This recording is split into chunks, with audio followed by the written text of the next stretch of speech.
Well, I'm so glad that you're here and that you've tuned in, because it is my great joy to be sharing this morning, this platform, with Reverend Ken Daigle, my friend, someone that I have tremendous respect for. He is the Unity Minister in San Francisco. He was ordained in 2012. He served for 9 years on Unity Worldwide Headquarters Board of Directors as the chair, helping to bring together our unity movement, something that had been tried, I don't remember how many times, unsuccessfully, but through his leadership and support of others, he brought those two organizations together so we can do greater work as a movement. When I asked him what he would like you to know about him, he was quick to say that he wanted to acknowledge how blessed he'd been with the teachers that he's had along his journey and into his path in ministry, starting with Marianne Williamson and A Course in Miracles, which then led him to Unity, which led him to my favorite Unity teacher and author, the late Eric Butterworth in New York City. So he has studied with some of the absolute best, including a ministerial school, Reverend Paul Hasselbeck. Ken has written a book, Unapologetic Manifestation, and that is what he's here to talk to us about this morning, as well as in his workshop from 12:30 to 2:30 today. Please join me in giving a really loving, warm, enthusiastic welcome to Reverend Ken. So happy to have you. Do you know how lucky you are to sit in this community with that woman as your leader? Do you really know? I mean, Wendy was talking about the work we did together. She joined us on the World Headquarters Board a year and a half ago, and one of the regrets was that I didn't get to work with her longer on that, but we just decided to just work together, just stop it and work together. And we were laughing last night and looking at the text streams that we send back and forth to each other while we were doing that important work. And I knew Wendy and followed her for years, and her generosity in her teachings of putting it out, and I read about how she built this center, and I read about what she did as best practices when I was in school. And so now to call her a colleague, to call her a partner, and to call her friend is a gift, and is one of the richest gifts of my life. So thank you for having me. Thank you. So I'm gonna be honest. What's on? Oh, yeah. We're going to do without the screen. Okay, great.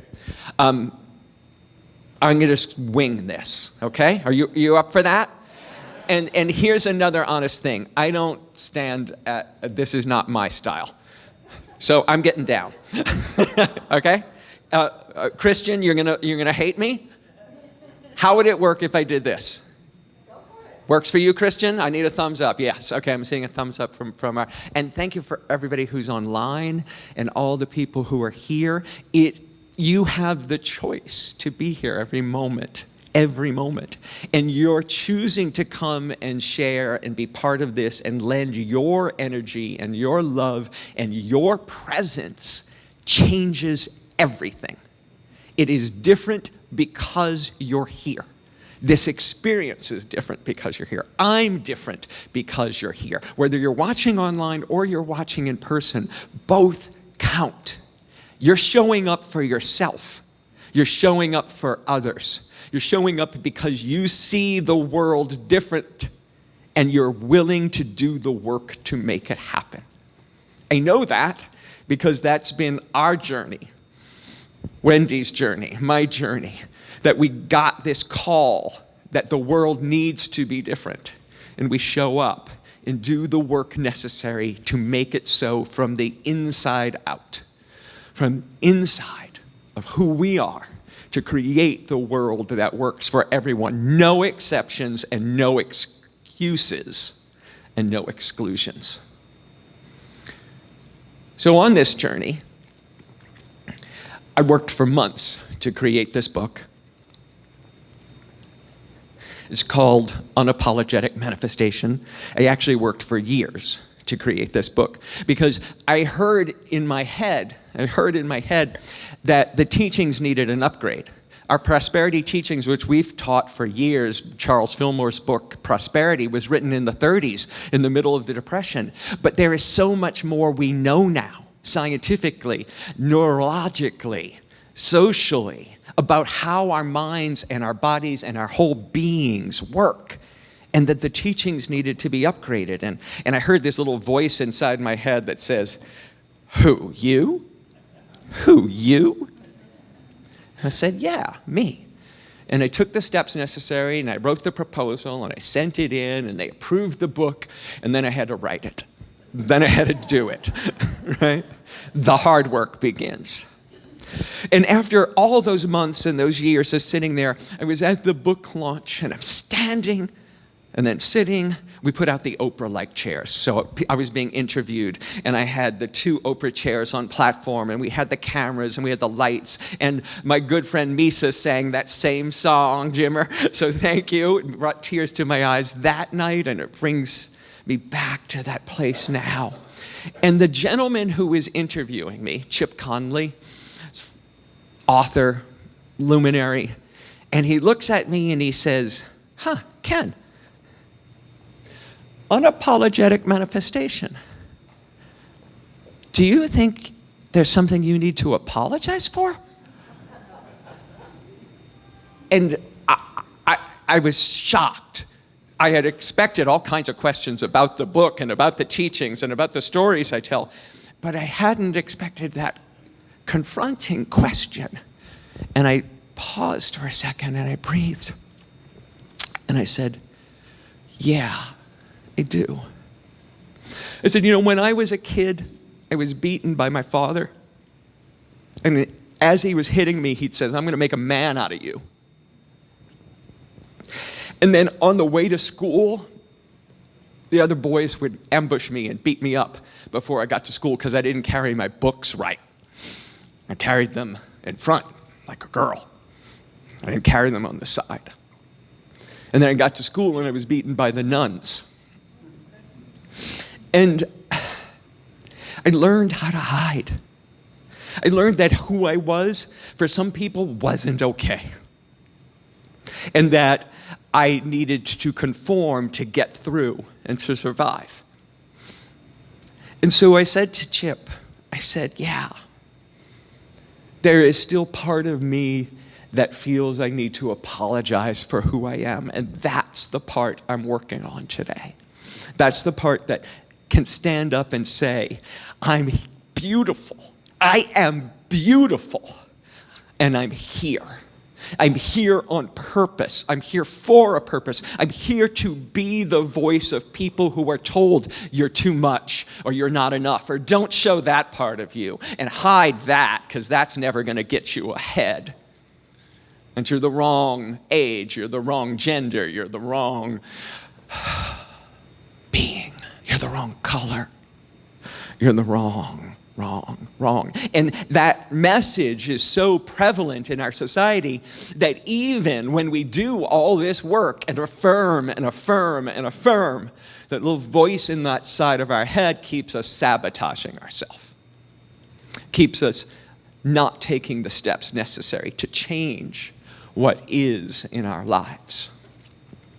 So I'm standing here before you today to say, this is me. This is who I am, the blue hair, the nails, the wholeness of who I am, how I like to dress, who I am. And I am delighted to make people upset. I am delighted to make people uncomfortable because I know in the discomfort we grow. In the discomfort we shift.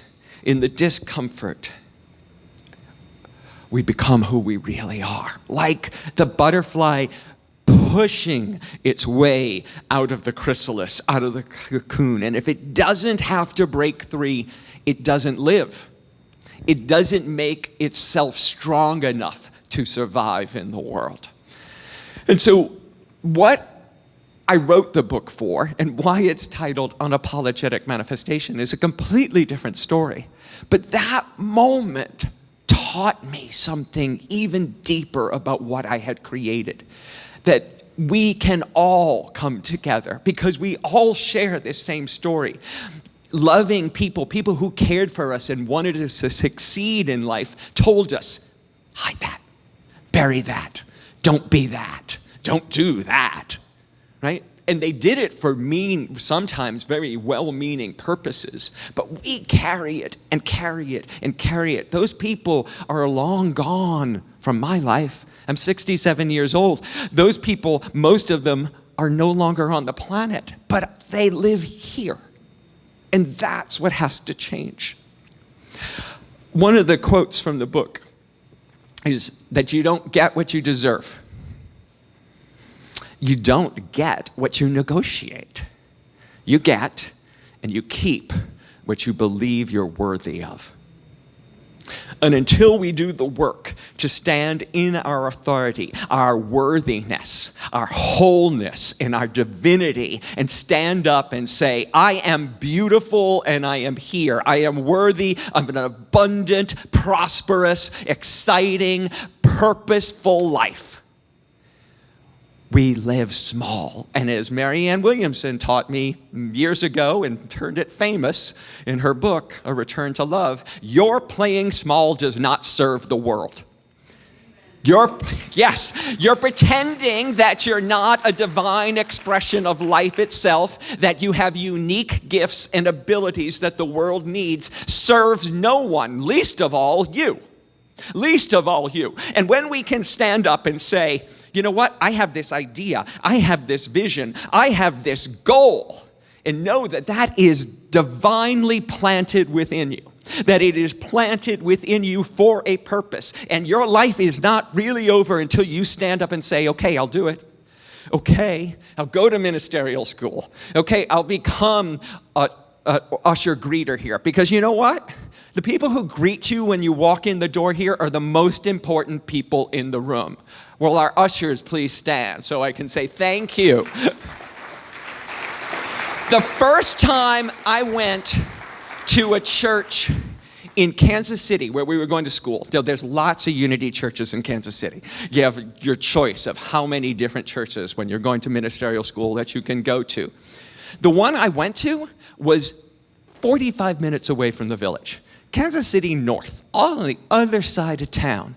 And I went because when I walked in the door, someone said, I'm so glad to see you, glad you're here.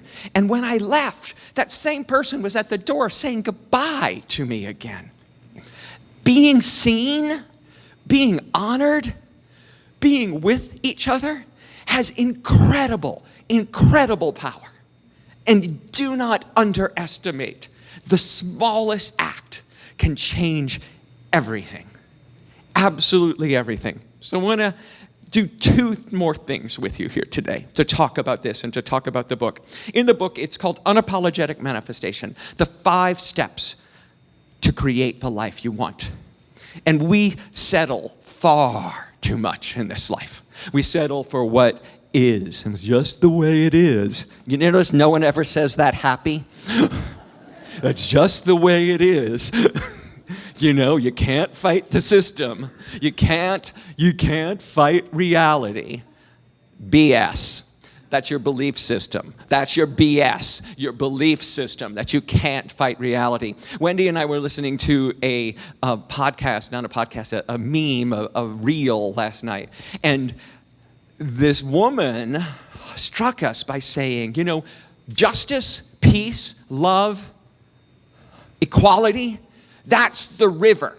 That's the river that's flowing downhill, and it is unstoppable. It is the constant of life, that it is all flowing. And Dr. King talked about it as the long arc of justice. It bends slowly, but it always bends upward, right? That river, we are not the resistance to what is. We are the river of love and compassion and justice and equality. That's who we are. They're the resistance. They're the ones who are in the way, but just like a river, we can change the landscape. We can move the earth, and we can become one with it. So the 5 steps are: focus your mind. Nothing happens until you focus. Nothing happens if it stays vague, right? Well, I'm not sure what I want, just, this or something better. Give the universe something to work with, please. Please. You can change your mind tomorrow, but choose. Choose. If life is lived in the field of infinite possibility, which I believe what the universe is this quantum field of infinite possibility, choose something rather than saying this or something better. My good friend, our good friend, Edwin Gaines, used to say, probably still does, honey, what happens in vagueness stays in vagueness. And she said it just like that because she's from Alabama. And I'm from Louisiana, so I know the accent really well. So focus your mind. Focus your mind. Choose, name, and claim your good. Number 2 is shift your consciousness. Shift your belief systems. There's something inside you, like there's something inside of me, and I've been on this path since 1988. Miss Craig-Purcell here was ordained in 1980. I woke up to unity in 1988. I was late to the party, right? But that teaching blew my mind open, and I saw the infinite possibility. And I have been working every day since then to shift my consciousness, and it is not anywhere near where it needs to be. Nowhere near where it needs to be. This is a lifelong work. That's the good news and the bad news, all wrapped into one.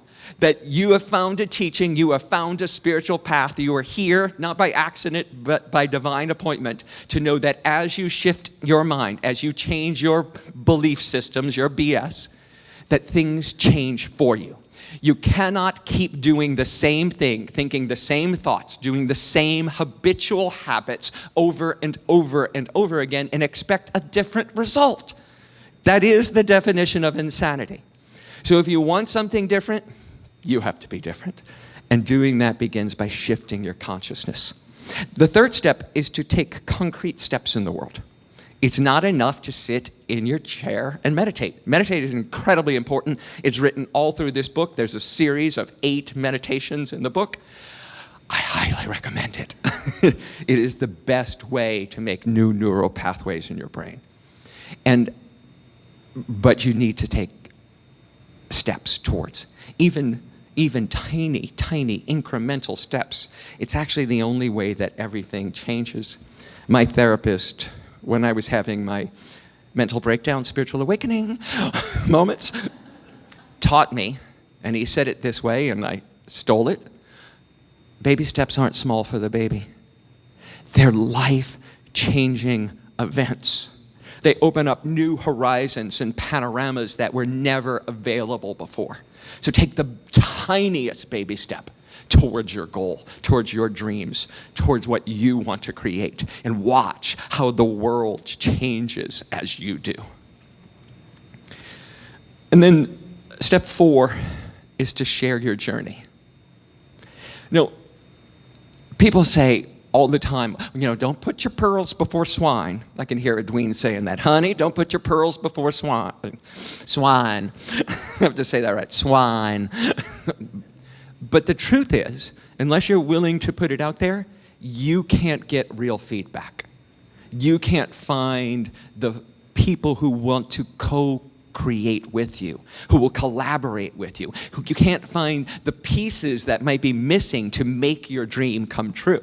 Wendy and I toured this building this morning because I'd never seen it, and I know about it. I'd seen it online, but I'd never been in it. And it all started as a dream. It all started as a goal with the hundreds of people that came here. And Wendy told me the story just this morning about how she gave a gala in this empty space before it was this beautiful space, and how people people brought together in this space could see her vision too. When you share your dream, your vision with others, it literally creates new things in the world. This room we're all standing in and sitting in and playing in and celebrating in today exists because she shared her journey. She didn't keep it just to herself, right? We all have to do that. We have to build the muscles to be able to do it and to get the snide comments or the derision or to say, no, that could never possibly happen, and thank them for their sharing and move on to the next person who will say yes, and the next person who will say, let me give you something to help with that. Let me do this for you. Let me take the next step for you. And then the fifth step is the most important, is to be open to how it will show up. You know, when we have a vision and we say, this is the way it has to happen, this is the way it's got to show up, and we're unwilling to see it differently, that's probably ego, not spirit. Because the universe has unlimited ways to fulfill your heart's desire. Unlimited ways. If this is the field of infinite possibility, why are we playing so small and saying it has to come in this way, in this package, in this way, and this time? And we often do that with romantic relationships, right? This is what my spouse is going to look like. This is what it's going to be like. And when the person you may have been looking for is in your life already, but they're just not in the package you thought. They don't look the way your mind tells you they're supposed to look. There is no lack in the universe. There's no lack in the world. A good friend of mine who I sponsored in my 12-step program used to say, you know, there's just no soulmate out there for me. And I'd look at him and say, yeah, that's right, there's only 8 billion people on the planet. Not one of them could possibly be your soulmate. And by the way, that's a great affirmation. There's no one out there for me. Everybody together. There's no one out there. No, we're not going to do that. Right? Damn, right. But that's the things we say over and over in our head. Oh, I can't, I won't. Not enough. We have to eradicate those. We have to be open to how it's going to show up. And so to understand that I don't have this down, that I'm still working on it, this is a work in progress. I want to tell you the last story I want to share. So my husband and I got married almost 20 years ago now. Finished my ministerial degree, his doctoral degree. We had just moved to California, and we knew we wanted to have kids. We wanted to start a family. We wanted, in our mind, to create a family out of children who needed a home. Did you know that there are 40,000 foster kids in California alone waiting for their forever home? And we had a desire for it to have an infant, to have a child. So we did a 2-track process. We did all the work to become foster parents, and we entered the open adoption market trying to adopt a baby, an infant. And we got matched with a birth mother in Florida. And we were so excited. We were paying her expenses, and we'd fly to Florida and be with her and her kids, but she couldn't take care of one more. Her husband was incarcerated, and we needed to provide support to this family. 2 weeks before our daughter was to be born, the birth mother called, or the agency called, and told us that she had changed her mind and that she wouldn't be placing the child with us. We were heartbroken, but even more so, we came to find out that she had promised this child to several different families and that we had been swindled financially. And another good friend of mine, while I was angry and hurt and sad, another good minister friend of mine was on the phone with me as I was having my dark night of the soul and said, good given in the world is never lost. It will come back to you in another way. And that remembering of our truth, of our spiritual truth, shifted me enough to let go of some of the bitterness so that I could keep on putting one foot in front of the other and forgive. To forgive this woman and to realize that the money we had given had helped this little kids and her family have food and shelter, and that it was not lost. It didn't give me what I thought I was getting for the financial support, but it certainly did its job. And when I could let go of my attachment to it, everything would change. So then we got matched with another birth family, this time a single mom in Houston. And it was beautiful. She didn't need financial support. We helped as much as we could. We traveled down. We were in the hospital with her when the baby was born, and we were helping take care of the baby. And then her mother showed up, and the birth mother changed her mind again. And it is her choice. The women in that situation have so few options that is the most important. If they're going to place their child, how they place it and who they place that child with is their real agency for their children.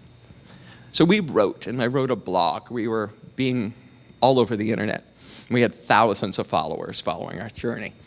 And I wrote and said, we are heartbroken, and we know that this was not our child. We wish nothing but the best for this woman and her beautiful children, and that we see them having a full and wonderful life. I still follow them. I know who they are. They're doing great. They still live in Houston. That little boy is now 13. Yeah. And we flew home. Now, I had to do this publicly because I'm a minister. And my whole community, like you, were waiting to welcome this baby back into our community. And we got a text message on our Facebook page from a woman who said, "Hi, I'd like to talk to you about a child." So we said, okay, here we go again. And we were sitting in our office. We call her. The phone's between my husband and I. And the woman on the phone says, "Hi, we've been following your story. My husband and I think you guys are incredible. We'd like to get pregnant and give you a child." And I hit mute on my phone and looked at my husband and said, "Crazy woman's on the phone." And we unmuted and asked her all kinds of questions. I said, "You could do this? You're not pregnant now." She goes, No, we want to get pregnant for you. She goes, I said, "You could do that. You could give away a child you conceived like that." And she said, "No," she says, I get pregnant really easy. I like being pregnant.